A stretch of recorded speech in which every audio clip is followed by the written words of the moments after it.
पिला माने तम समस्त को मु स्वागत करछु मो YouTube चैनल तो +2 सेकंड ईयर तो आर्ट्स पिला जो मानकर पॉलिटिकल साइंस अछि +2 second year political science arts तो पिला माने तम मानको पई ने आसी कोना इंटरनल तो इंटरनल पाखे आसले इंटरनल हबो तो इंटरनल 20 मार्क रो क्वेश्चन तो इंटरनल ले पॉलिटिकल साइंस रो सेट जो कोन ना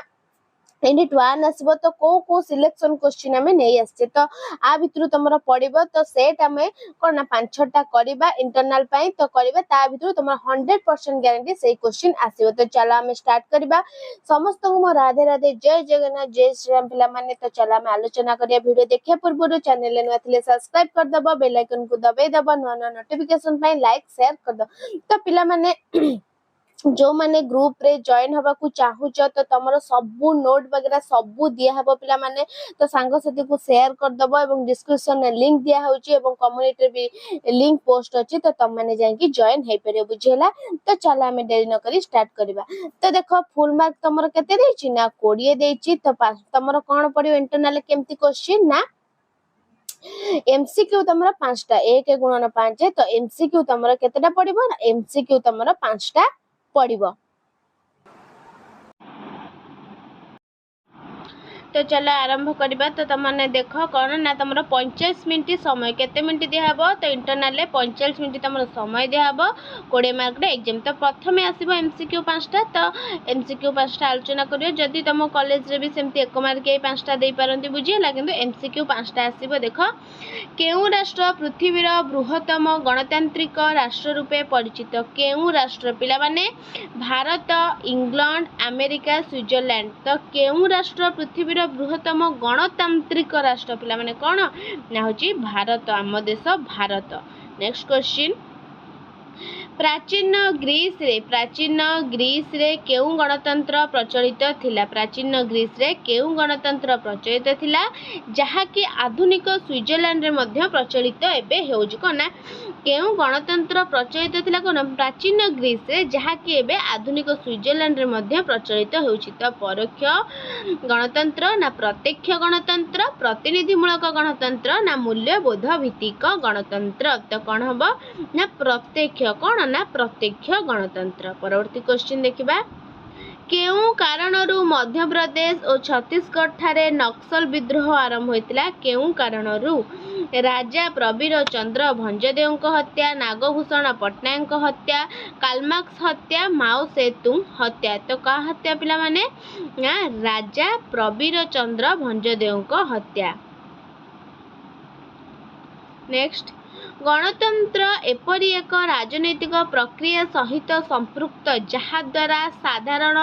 नागरिक माने सेमानंकर नेता मानंक उपरे उच्च मानर नियंत्रण जारी करथांती एकथा किए कहिचंदी रॉबर्ट ओहोल डाविन ईस्टर्न लासवेल ओ काप्लन ना डाइस तो कोन हबो पिला माने ना रॉबर्ट ओहोल तो पिला माने तमनकर जो सब्जेक्ट दरकार तो मते माने कमेंट करबो मु 100% तमनको आनिबा को चेष्टा करी बुझेला तो देखिया नेक्स्ट क्वेश्चन जूनागढ़ भारतीय राष्ट्र संघर मिसिबा एवं आसाम सिलहट जिला पाकिस्तान में मिसिबा कहार उदाहरण गणमत गण उद्योग प्रत्याहार परोक्ष गणतंत्र कौन हम पिला माने ना हम गणमत कौन ना गणमत तापरे आमे देखिबा कौन ना 2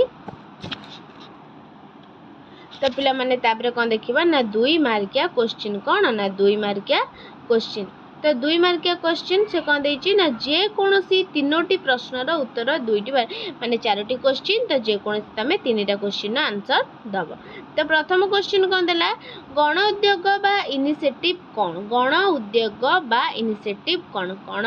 जद एमिति भी परीक्षा रे आसीबो गण उद्योग इनिशिएटिव तो कहबो गण उद्योग पढ़थिल इनिशिएटिव पढ़ नथिल तो सेते गण उद्योग बा इनिशिएटिव कौन कौन पिला माने ना सुन ना गण उद्योग बा इनिशिएटिव प्रत्यक्ष गणतंत्र रे प्रत्यक्ष गणतंत्र 3टी माध्यम गणमत गण उद्योग आउट होची प्रत्याहार बुझियला तो प्रत्यक्ष गणतंत्र रो 3टी माध्यम गणमत गण उद्योग प्रत्याहार तो से कहिला गण उद्योग बा इनिशिएटिव होची को ना प्रत्यक्ष गणतंत्र रो एक माध्यम अस्थि सूचक माध्यम अटे एहा द्वारा व्यवस्थापिका आईन प्रणयन करुनथिबा परिस्थिति रे लोक माने निजे आईन प्रणयन प्रक्रिया आरंभ करि पारंती संख्याधिक भोटदाता आईन संपूर्ण रूप रूपरेख निर्णय करिपारंती किंबा प्रस्तावित आईन संपर्क रे एक प्रस्ताव मध्य व्यवस्थापिका उपस्थापन करि पारंती। तो नेक्स्ट देला कौन देखिबा ना मेंट बा सरकार मेंट बा मिलित सरकार कौन कौन ना भारत रे प्रचलित बहुदलीय व्यवस्था रे गोटे निर्दिष्ट दल लोकसभा किंबा विधानसभा निर्वाचन रे एकक संख्या गरिष्ठता हासिल करि न परिबा परिस्थिति रे एकाधिक राजनीतिक दल सर्वनिम्न कार्यक्रम आधार एकत्र होई सरकार गठन कले ताहाको मेंट बा मिलित सरकार कहा जाए। भारतर केंद्र स्तर रे मिलित प्रगतिशील मेंट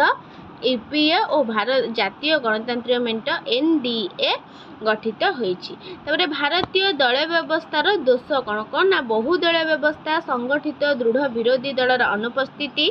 आंचलिक दलर संकीर्ण आंचलिकतावाद कमा बाहुबल और अर्थबलर कुउपयोग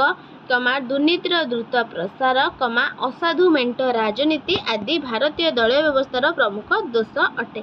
ए सबु निराकरण बिना गणतंत्र शासनर सुफल प्राप्ति आशा करा जाई न पारे। तापरे कोन दिला तमरो देखो 5टी क्वेश्चन देछि जे कोन से तीन तो आमे 3टी क्वेश्चन आलोचना करले। तरे परोक्ष गणतंत्र कोन ना परोक्ष गणतंत्र होछि कोन ना राष्ट्रर जनसंख्या और कार्य परिसर वृद्धि जोगु प्रत्येक लोक प्रत्यक्ष भावे शासन प्रक्रिया रे अंशग्रहण करबा असंभव होई पड़िछि। एनु प्रत्यक्ष गणतंत्रर विकल्प भावे परोक्ष गणतंत्रर बा प्रतिनिधिमूलक गणतंत्रर प्रचलन करा जायछि। एही व्यवस्था रे लोक माने सेमानकर निर्वाचित प्रतिनिधि मानक द्वारा शासन क्षेत्र रे प्रतिनिधित्वर सुजोग पाइथाନ୍ତି। दल बदल निरोध आईन उद्देश्य कौन ना एक निर्दिष्ट राजनीतिक दलर टिकेट रे निर्वाचन लड़ी संसद बा विधानसभा को निर्वाचित होई सभ्य हिसाब रे शपथ नहीं सारिला परे केवल अल्प केतक व्यतिक्रम को बाद दे अन्य क्षेत्र में अन्य दल को लंप प्रदान को 1985 मसीह दल बदल निरोध आईन माध्यम बारण करा जायछि। एहा दल बदल द्वारा सृष्टि होतिबा राजनीतिक अस्थिरतार प्रतिरोध करबा निमंते उद्दिष्ट अटे।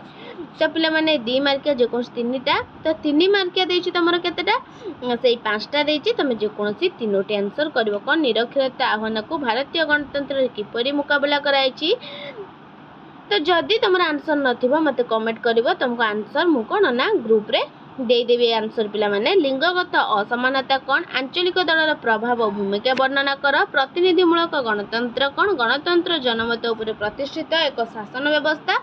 उक्तिटीर यथा प्रतिपादन कर। तो पिला माने ये थिला तमर इंटरनल 20 मार्क क्वेश्चन। वीडियोटी भल लागितले लाइक शेयर सब्सक्राइब कर दो। नेक्स्ट क्लास को सेट 2 नै आसीबी आउ किछि सिलेक्शन क्वेश्चन इंटरनल पई। तो रहउची धन्यवाद। जय जगन्नाथ।